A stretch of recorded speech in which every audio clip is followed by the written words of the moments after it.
प्रणाम मित्रों, नमस्कार। आपका स्वागत है मेरे YouTube चैनल पर। मित्रों, आज हम एक अनूठे टॉपिक पर विचार करेंगे। हम सब अपनी उम्र से 9 महीने बड़े हैं। आप तो समझ गए होंगे,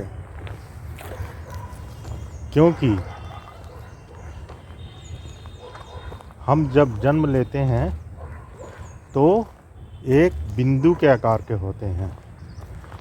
किसी के गर्भ में तो बिंदु के आकार के होते हैं और उसे विकसित होते होते एक शरीर का रूप लेते लेते 9 महीने हो जाते हैं। प्री मैच्योर बेबी भी होते हैं, कोई 7 महीने 7.5 महीने में भी हो जाते हैं। तो उनकी एक अलग कहानी है। जीवन में जो अंतिम क्षण में बहुत तड़प कर मरते हैं और बहुत जल्दी शरीर धारण करना चाहते हैं, तो वो कभी कभी जल्दी बाहर आना चाहते हैं माँ के पेट से, और 7 महीने 7.5 महीने में 6 महीने में भी देखा गया है कि वो बाहर आ जाते हैं। उसे प्री मैच्योर बेबी भी कहा जाता है। और वो शारीरिक रूप से स्वस्थ नहीं होते, क्योंकि 9 महीने में ही हमारा पूरा शरीर बनकर तैयार होता है। तो हमारी इस जीवन की अनंत यात्रा है। अनंत, यह जीवन अनंत है। जीसस क्राइस्ट के बाद से ही हम इस वर्ष को काउंट करना शुरू किए हैं कि जीसस क्राइस्ट के पहले और जीसस क्राइस्ट के बाद। अरबों खरबों पुराना यह पृथ्वी है, अरबों खरबों पुरानी ये प्रकृति है, अरबों खरबों पुराने हम भी हैं। भले हमको इसका बोध नहीं है, लेकिन हम हैं। और आज हम हैं तो हम रहे होंगे, क्योंकि यदि हम मुक्त हो गए होते तो आज हम नहीं होते, यहाँ पर हमारा जन्म नहीं होता। तो हम ये वीडियो उन लोगों के लिए है जो बहुत गहरी प्यास से भरे हैं कि ये जीवन आखिर है क्या। और ये जीवन का यही सिलसिला, रोज़ उठो, सुबह होती है, शाम होती है, ज़िंदगी यूं ही तमाम होती है। घर बंगला गाड़ी कार सब कुछ कमाया और आखिरी में सब गाड़ी पोर्ट में पड़ी रह जाती है, बंगले खड़े रह जाते हैं, और हम 2 जोड़ी कपड़े भी अपने साथ उस अनंत की यात्रा में नहीं ले जा पाते। लेकिन ले जा सकते हैं कुछ अदृश्य, कुछ अनंत की शक्ति, कुछ हमारे होने की धरोहर जो हमारा खुद का है, जो कहीं बाहर से हमने उसे लिया नहीं है। वो हमारी संपदा है। प्रत्येक व्यक्ति के पास वो संपदा है जिसे वह अपने अंदर ही लिए रहता है। बस वह मेरा मेरा मेरा करके भटकने लगता है, भटक जाता है वह। तो एक छोटी सी कहानी, फिर हम आगे इस बात को बढ़ाएंगे कि कहानी एक माध्यम रहता है किसी भी बड़ी चीज़ को सरल बना के समझने की।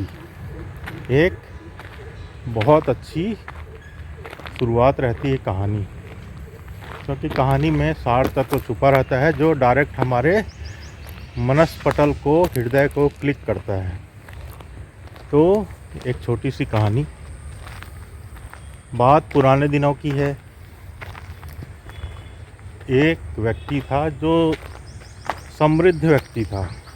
उसके पास सारी चीज़ें थी, बच्चे थे, बीवी थी, भरा पूरा परिवार था। उसके पिता थे, माँ थी, सारे लोग थे। तो वह व्यक्ति का एक गुरु था। वह बीच बीच में उस गुरु के पास जाया करता था और गुरु उसे एक उम्र के बाद, उसकी उम्र भी हो चुकी थी करीब 50 साल, तो गुरु उसको बोलता था कि भाई अब निर्णय ले लो, अब अध्यात्म की दुनिया में आओ और अपनी अंतर की यात्रा की तैयारी करो, क्योंकि वही अंत में काम आएगा, साथ जाएगा। नहीं तो फिर बार बार आकर इन संसार में भटकना पड़ेगा। तो वह व्यक्ति बोलता था हाँ, हमेशा हाँ बोलता था। फिर बोलता था मैं कैसे संन्यास लूँ, मैं कैसे अध्यात्म की दुनिया में आऊँ।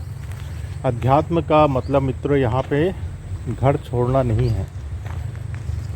पुराना जो संन्यास था, पुरानी जो धारणा थी, घर छोड़ो, ये छोड़ो, वो छोड़ो। अध्यात्म का मतलब जो कि उत्कृष्ट श्रेणी की जो सोच में आता है, जैसे बड़े बड़े महात्मा भी बोलते हैं, वो बोलते हैं कि मेरा कुछ नहीं है, मोह, मेरा मोह, ये सबको त्यागना ही अध्यात्म के क्षेत्र में गति करना है, अध्यात्म में आना है। क्योंकि जहाँ मेरा आया वहीं संसार आया। जंगल भी आप चले जाओगे, किसी पेड़ के नीचे आप बैठे रहेंगे, 2 दिन आप बैठेंगे, तीसरे दिन कोई और बैठ जाएगा तो झगड़ा कर लेंगे उससे। मेरा का संबंध ही संसार है।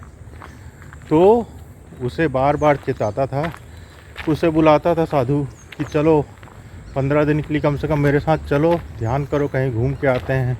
तो बोलता था नहीं, मेरे काम पड़े हैं, मेरी बीवी बहुत प्रेम करती है, वो मुझे छोड़ना नहीं चाहती, मेरे बच्चे बहुत प्रेम करते हैं, मेरे माता पिता एक दिन भी नहीं देखते, तो वो दुखी उदास हो जाते हैं, तो मैं क्या करूं, मैं नहीं जा सकता। तो वो साधु परेशान हो गया था उसे बोल बोल कर। तो वो बोलता है कि तेरा कोई नहीं है इस दुनिया में, तूने अपने मोह के कारण ही सबको अपना जान लिया है, जबकि वक्त आने पर कोई भी तेरा साथ नहीं देंगे। तो वह व्यक्ति बोला ऐसा हो ही नहीं सकता, मुस्कुराया, वक्त आने पर जान तक दे देंगे मेरे घर वाले मेरे लिए। तो साधु मुस्कुराया मंद मंद और बोला ठीक है, तुझे एक विधि देता हूँ मैं, सांसों की विधि। उस सांसों की विधि को तू घर जाके कर और सुबह तू एकदम ठंडा पड़ जाएगा और घर वाले सोचेंगे तेरी मृत्यु हो गई है, और वास्तव में तेरी मृत्यु हुई नहीं रहेगी, तू जीवित रहेगा। लेकिन उस जो मैं तेरे को जो पद्धति दे रहा हूँ सांस की और ध्यान की, उसे करेगा तो लोग समझेंगे तू मृत हो गया, और जब तू मृत होगा तब कितने लोग तेरे बारे में क्या बोलते हैं और कितने लोग तुमसे कितना प्रेम करते हैं, यह तुम्हें प्रामाणिक रूप से, प्रयोगात्मक रूप से स्पष्ट हो जाएगा। तब तो तुम बोलोगे ना कि हाँ, मैं अध्यात्म की यात्रा में चलूँगा।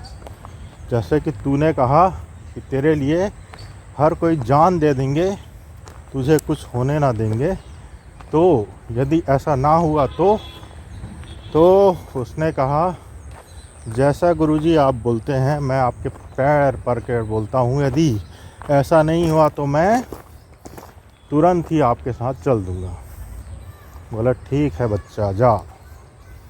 तो वह घर गया और वही सांसों की तकनीक जो उसे उस बाबा या गुरु ने दिया था, उसे करके सो गया।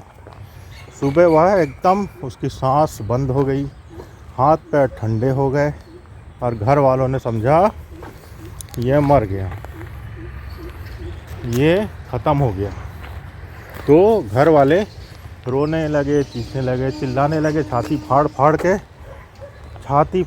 के दहाड़ दहाड़ के रोने लगे, हाय मेरा पति, हाय मेरे बच्चे, हाय मेरे पापा, हाय मेरे सब कुछ करके रोने चिल्लाने लगे। घर वाले तो रोते रहते हैं, लेकिन आजू बाजू वाले अर्थी बांधने की तैयारी करते हैं, क्योंकि उन लोग नहीं चाहते कि कोई मुर्दा व्यक्ति पड़ोस में, घर में, अगल में, बगल में रहे। इसलिए जो एकदम पड़ोसी बात भी नहीं करेगा, वो अर्थी बांधने के लिए लकड़ी ले आएगा, रस्सी ले आएगा, सारी चीज़ ले आएगा और जल्दी जल्दी निपटा के उसको मरघट पहुंचाने की तैयारी करेगा। सब रोने चिल्लाने लगे, दहाड़ने लगे। उसी बीच उसका गुरु आया। गुरु को देखकर और चिल्ला चिल्ला के दहाड़ मार के रोने लगे सब। बोले मर गया ये, इतनी जल्दी हमको छोड़ के चला गया और हम इनके बिना कैसे जिएंगे, हम तो, हमारी ज़िंदगी नरक हो गई, अब हम कैसे जिएंगे, हम भी मर जाएंगे। तो साधु ने कहा कि इसे मैं जीवित कर सकता हूँ, इसे मैं जीवित कर दूंगा, लेकिन मेरी एक ही शर्त है। क्या? कि कोई भी यदि अपनी जान देने को तैयार रहे तो उसकी जान के बदले मैं उसकी जान को इसमें डाल दूंगा और वो व्यक्ति मर जाएगा, ये व्यक्ति जीवित हो जाएगा। तो सब ने सुना और सब को जैसे सांप सूंघ गया। सब बोले हाँ, हम तो चाहते हैं यह जीवित हो जाए। और तो बोले हाँ, तो फिर बताओ कौन अपनी जान देने के लिए तैयार है, उसकी जान को मैं इसमें डाल दूंगा, यह जीवित हो जाएगा।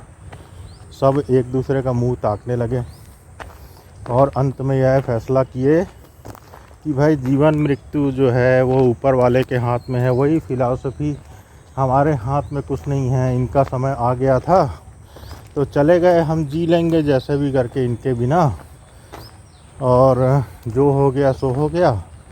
अब आप ऐसी बात मत करिए कि किसी की जान के बदले इसकी जान।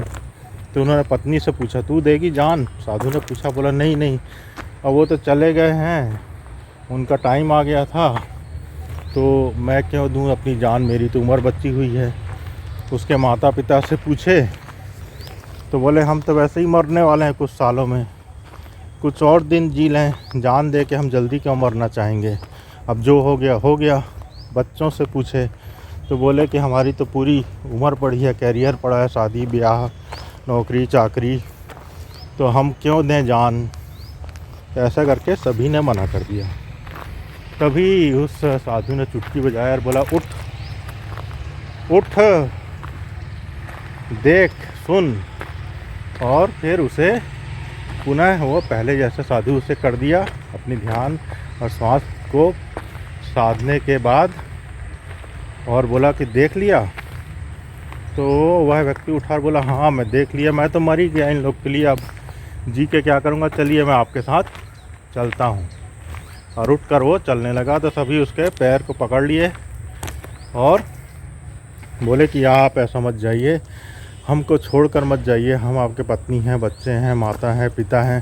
तो बोले अभी तुम लोग क्या कर रहे थे वो सब मैं सुन रहा था, तुम लोग के लिए तो मैं मर ही गया, तो अब मैं जो बची खुची ज़िंदगी है उसे अपनी खोज में, अपनी यात्रा में निकाल दूं, गुजार दूं, यही मेरा सार होगा जीवन का।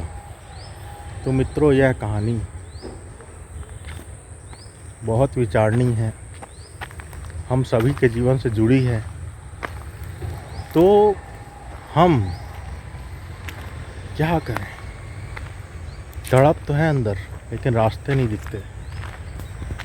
पाना तो चाहते हैं प्रभु को, लेकिन मार्ग नहीं दिखता। क्या करें? बहुत आसान सा फॉर्मूला है, प्यास बस है ना आपके पास तो पानी भी होगा। प्यास है परमात्मा की तो परमात्मा भी होगा।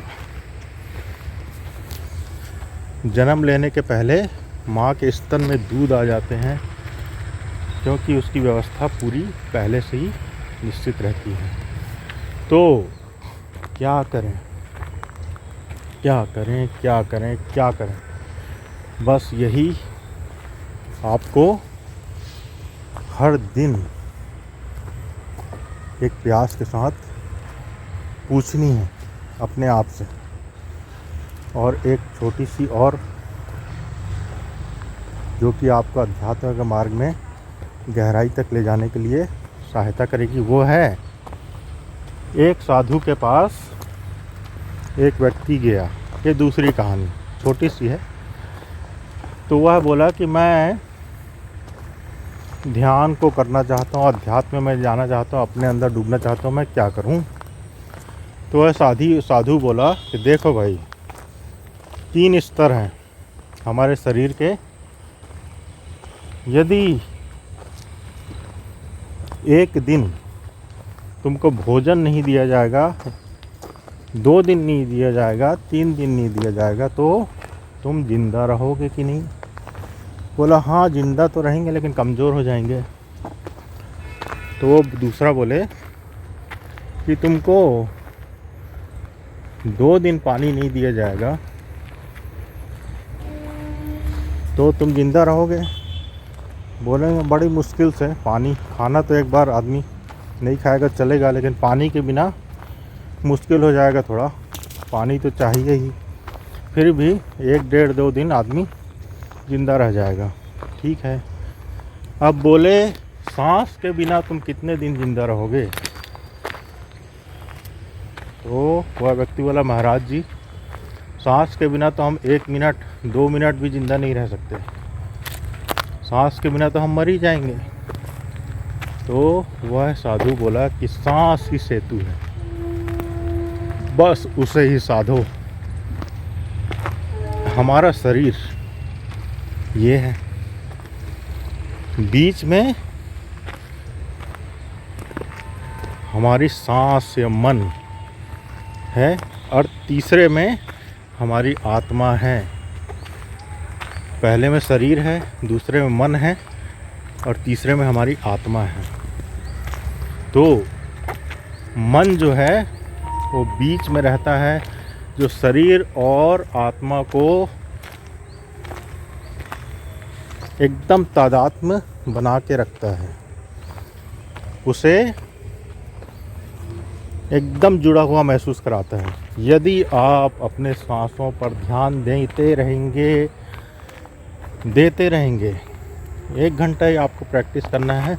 दिन में जब भी आपको समय मिले तब आप देते रहिए। 1 घंटा बैठ जाइए और अपने सांसों को देखिए, आती जाती सांसों को देखिए, और उसे ना रोकिए ना बदलिए, बस जैसी आ रही है वैसी देखिए, और प्रतिक्रिया मत करिए। हमारा मन हर एक के लिए प्रतिक्रिया करता है, और मन का वह स्वभाव बन गया है।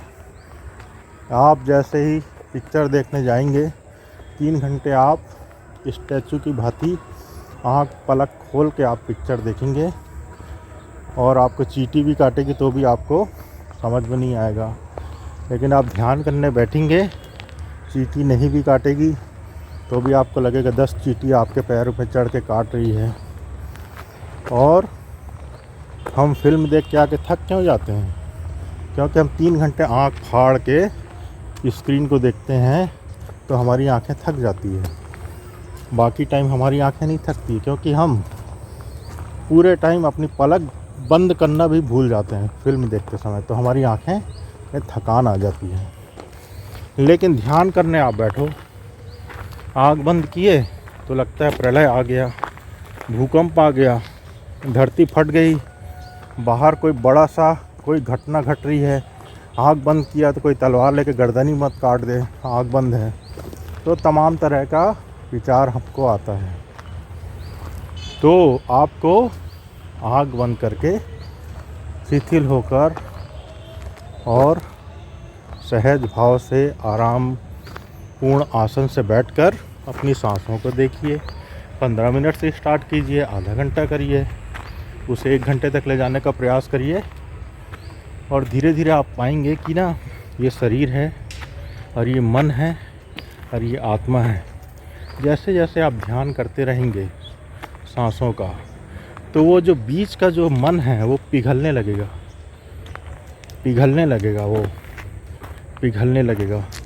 और मन जो हमको यहाँ वहाँ भटकाता है वो धीरे धीरे करके हमको भटकाना बंद कर देगा। और आत्मा और शरीर, बीच में मन हट जाएगा। जब दोनों आमने सामने होंगे तब हमको पता चलता है कि हम शरीर नहीं हैं। ये मिरेकल है दोस्तों। हम शरीर नहीं हैं। ज़मीन से आसमान कभी मिल नहीं सकता, आत्मा से शरीर कभी जुड़ नहीं सकती। वो तो जुड़ गई है, लेकिन विपरीत आयाम है। एक आसमान है, एक शरीर है। शरीर मिट्टी का बना है, मिट्टी में ही मिल जाएगा।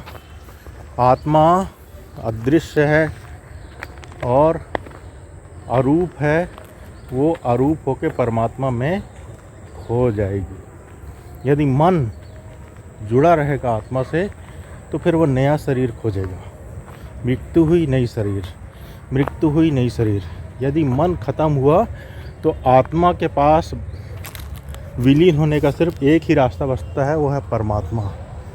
वो आत्मा और परमात्मा में शब्द में कितना सा छोटा सा भेद है। आत्मा ही परमात्मा है, परमात्मा ही आत्मा है, तो परमानंद में विलीन हो जाती है। तो यदि आपको लगता है कि जीवन में कहीं संतुष्टि नहीं मिल रही है, अंदर कोई शांति या खुशी नहीं मिल रही है, बाहर आप बोधपूर्वक चल के देख लिए, सब तरह दरवाज़ा खटखटाए, आपको कहीं सुख शांति नहीं मिली, तो अब वो समय आ गया है कि आप अंदर की यात्रा करें और अपने आप को आनंद में, परमानंद में डूबा हुआ पाएं, क्योंकि वो हमारा स्वभाव ही है। प्रत्येक व्यक्ति का वह स्वभाव है। प्रत्येक व्यक्ति उसे पा सकता है, लेकिन पाने के लिए प्रयत्न तो करना पड़ेगा। प्रयत्न भी एक सीमा तक, फिर ग्रेविटेशन उसको खींच लेती है, क्योंकि बिना चाहे तो आपको संसार में भी कुछ नहीं मिलता। एक सीमा तक आपको ये हृदय को खोलना पड़ेगा, वही साधना है। ये दिमाग को खोलना पड़ेगा, वही साधना है। बाकी परमात्मा आपको खींच लेगा और आप अनंत संपदा के आनंद के मालिक बन जाएंगे। प्रणाम मित्रों, बहुत बहुत आभार, धन्यवाद मेरे इस चैनल में जुड़े रहने के लिए। आप सभी का दिन, शाम, रात मंगलमय हो। आप सभी खुश रहें, आनंद रहें। आभार, प्रणाम, धन्यवाद।